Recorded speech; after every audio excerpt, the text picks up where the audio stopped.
C-47 Skytrain ialah pesawat terbang baling-baling bermesin piston produksi Douglas Aircraft Company yang menjadi tulang punggung sekutu dalam mobilitas udara selama Perang Dunia Kedua.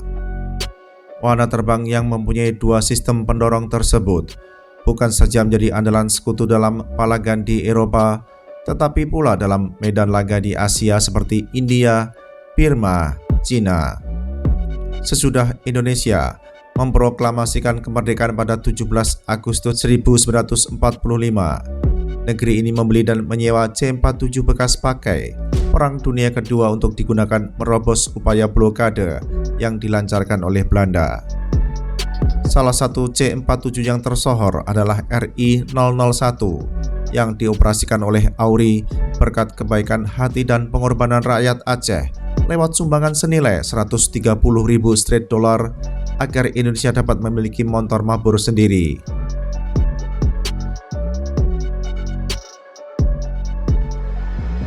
Setelah Belanda mengakui kemerdekaan Indonesia pada 27 Desember 1949, AURI menerima hibah 16 C-47 dari Military Luchtvaart van het Koninklijke Nederlands Indisch Leger dan 22 C-47 dari The Marine Luchtvaartdienst.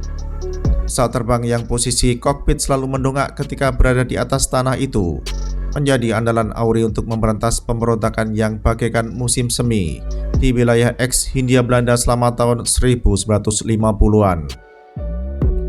Dilengkapi dengan dua Pratt & Whitney R1830 90C Twin Wasp Piston Engines, C-47 merupakan tulang punggung angkut udara AURI untuk mematahkan pemberontakan Republik Maluku Selatan.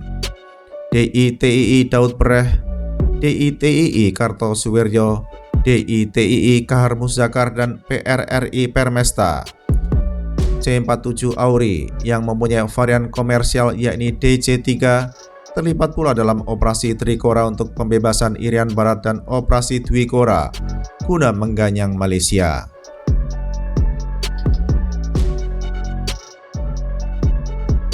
Ketika AURI sudah berganti identitas menjadi TNI Angkatan Udara, C-47 dimanfaatkan pula dalam operasi Seroja di Timur Timur sebagai pesawat gunship. Varian motor mabur yang diterbangkan oleh Tentara Langit Indonesia ialah AC-47, sebanyak 2 unit yang merupakan bekas pakai Encang Sam di medan perang Vietnam. Kedua AC-47 dipersenjatai dengan 3 senapan mesin berat kaliber 12,7 mm guna memberikan cabai besi pada fretilin, sebab saat awal operasi Seroja, Tentara Udara Indonesia belum dilengkapi dengan OV-10 Bronco.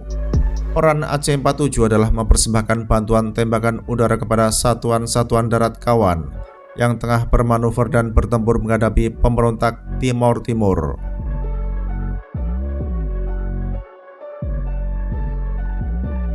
Konsep gunship telah diadopsi oleh Washington dalam mendukung Saigon dalam perang Vietnam melawan Hanoi dengan AC-47 sebagai andalan.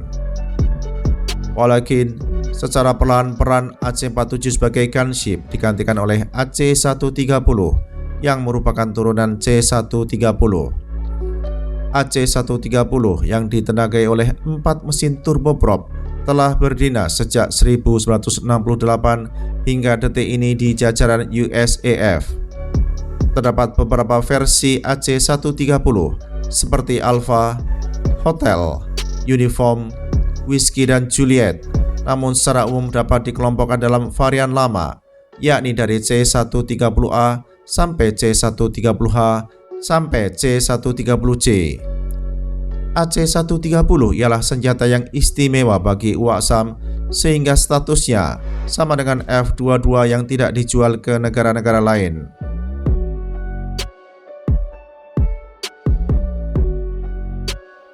Selain Vietnam, negeri-negeri lain seperti Panama, Bosnia Herzegovina, Kosovo, Irak, dan Afghanistan telah merasakan pedasnya munisi yang ditembakkan dari AC-130. Benteng terbang karya anak bangsa Amerika Serikat tersebut memiliki satu howitzer M102 kaliber 105 mm dan satu A3 GAU-23A kaliber 30 mm yang dapat meluluh lantakkan sasaran dari ketinggian beberapa ribu kaki sampai 64.000 kaki.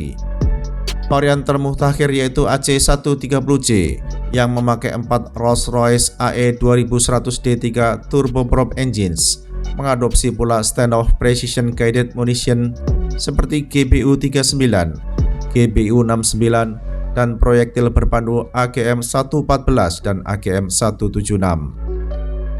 Berbeda dengan versi C130 umumnya, AC130J dapat melakukan top up aftur di udara dari pesawat tanker sehingga dapat memperpanjang misi tanpa harus mendarat.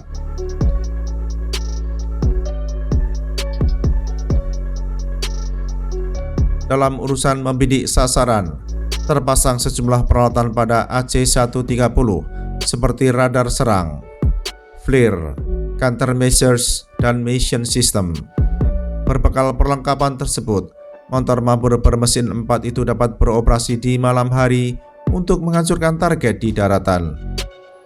Andai kata memperhatikan operasi AC130 selama puluhan tahun, sangat sering pesawat karya Lockheed Martin itu menebar maut di tengah kegelapan malam.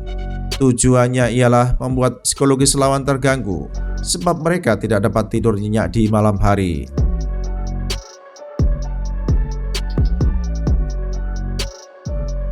Tidak berlebihan untuk menilai bahwa AC130 tidak mempunyai pesaing di pasar antar bangsa sebab Rusia, Cina, dan Eropa tidak mengembangkan mesin perang serupa.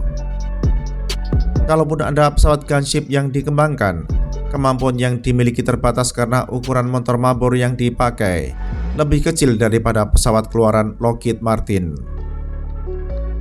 Salah satu gunship non AC130 yang termasyhur ialah AC235, produksi Kasa IPTN, yang dikonversi oleh ATK beberapa tahun sebelum firma tersebut melakukan merger dengan Orbital menjadi Orbital ATK.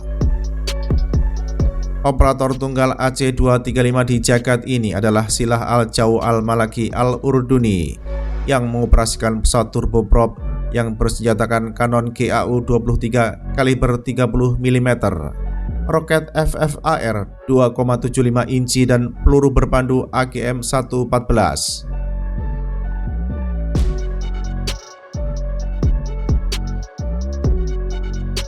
Serupa dengan AC130, pada airframe AC235 dipasang juga beragam peralatan sensor untuk mendidik sasaran, termasuk di saat rotasi bumi membuat matahari tidak dapat menyinari sebagian planet ini. Perlengkapan EOIR dan mission system terpasang pada gunship dengan sistem pendorong ganda itu. Terdapat pula countermeasures guna menghindari serangan musuh yang berasal dari daratan. Oleh sejumlah kalangan, AC235 disebut sebagai pocket gunship karena dimensinya yang mungil dibandingkan dengan AC130.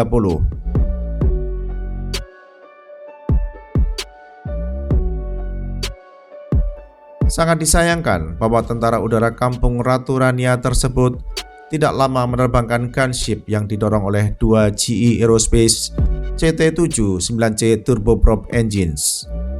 Sebelum COVID melanda bumi, atau tepatnya pada 2019, kekuatan udara Jordania menempatkan 2 gunship tersebut ke dalam daftar jual sehingga terhapus dalam selah horde. Padahal motor mabur itu belum sempat menikmati pengalaman operasional perang sebagai ajang pembuktian bahwa AC235 memang mesin pembunuh yang dapat dipercaya dan diandalkan.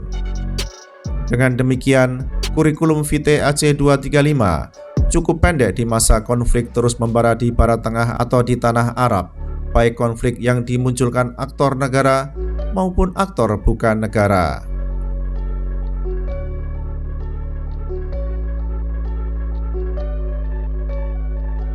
Eksistensi pesawat gunship seperti AC130 dan AC235 dipandang sebagai salah satu jalan keluar untuk kepentingan bantuan tembakan udara. Secara umum, biaya operasional motor mabur itu lebih murah daripada pemakaian pesawat pancar gas seperti F-16. Selain endurance yang jauh lebih lama, awak gunship pun dapat melakukan aktivitas biologis seperti kencing dan berak secara normal tanpa harus repot seperti juru terbang pesawat tempur. Operasional gunship akan efektif andai kata pemilik wahana terbang itu telah mampu melakukan penguasaan udara sehingga ancaman lawan, seperti baik kanon maupun rudal permukaan ke udara dan jet tempur dapat diminimalkan.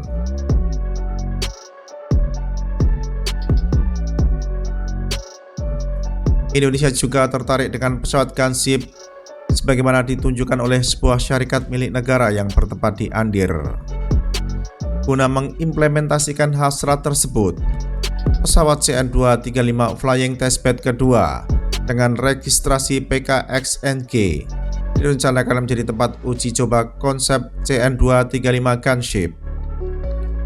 PKXNG ialah CN-235-10 dengan construction number N005 yang dahulu dioperasikan oleh Merpati Nusantara Airlines dengan registrasi PKMNF, di mana PKXNG telah mengalami pergantian engine dari GE Aviation CT77A menjadi CT79C. Sebagai upaya pembuktian konsep CN-235 Gunship oleh produsen NC212I tersebut, satu kanon Deva 553 kaliber 30 mm X-A4 yang telah dipensiunkan akan dipasang di bagian kiri pesawat itu.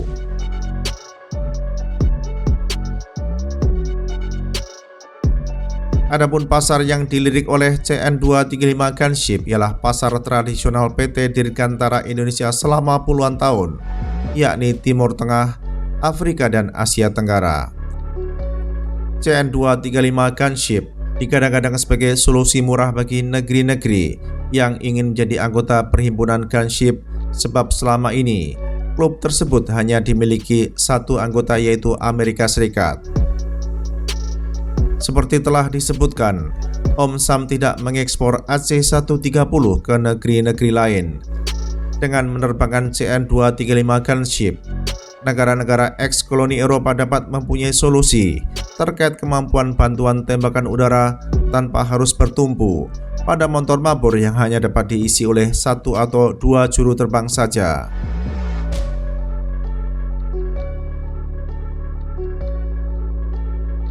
Amat disayangkan bahwa pembuktian konsep CN-235 Gunship tidak berjalan mulus sebab program tersebut terhenti sebelum pandemi COVID-19 melanda planet ini. Sesudah pandemi yang menelan korban jiwa lebih dari 7 juta jiwa berakhir, tidak nampak lagi kelanjutan uji coba CN-235 Gunship. Boleh jadi firma Indonesia itu tidak mempunyai kantong yang dalam sehingga dana yang dimiliki diprioritaskan pada kegiatan-kegiatan yang menghasilkan cuan dalam tempo yang sesingkat-singkatnya. Bahkan program lain seperti N219 yang dibiayai oleh APBN pun sampai kini belum berhasil memenuhi desain requirement and objective, sehingga sukar mengharapkan motor mabur yang dirancang menggantikan DHC-6 akan berjaya di pasaran.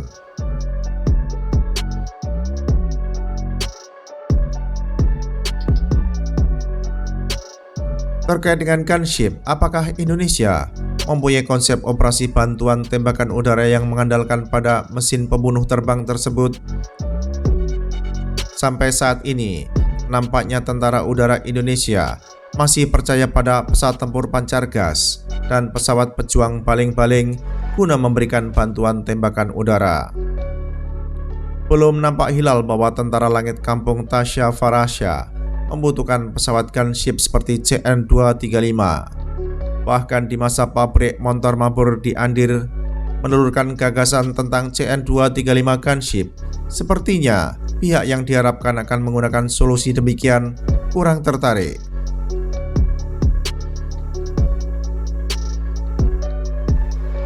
Jet tempur Omnirol dan penempur turboprop masih menjadi pesaing sekaligus penghalang konsep Gunship di banyak negara. Hal tersebut bukan saja terjadi di negara-negara berkembang dengan tingkat kedalaman kantong yang tidak dalam, tetapi juga di negara-negara maju dengan kantong yang tebal. Negara-negara NATO di Eropa tidak ada yang menjadi anggota perkumpulan Gunship, walaupun mereka mempunyai kemampuan industri untuk mengembangkan pesawat Gunship sendiri. A400M dengan kapasitas dan kapabilitas yang lebih tinggi daripada C130 pun tidak digadang-gadang oleh Airbus Defence and Space guna memiliki versi gunship.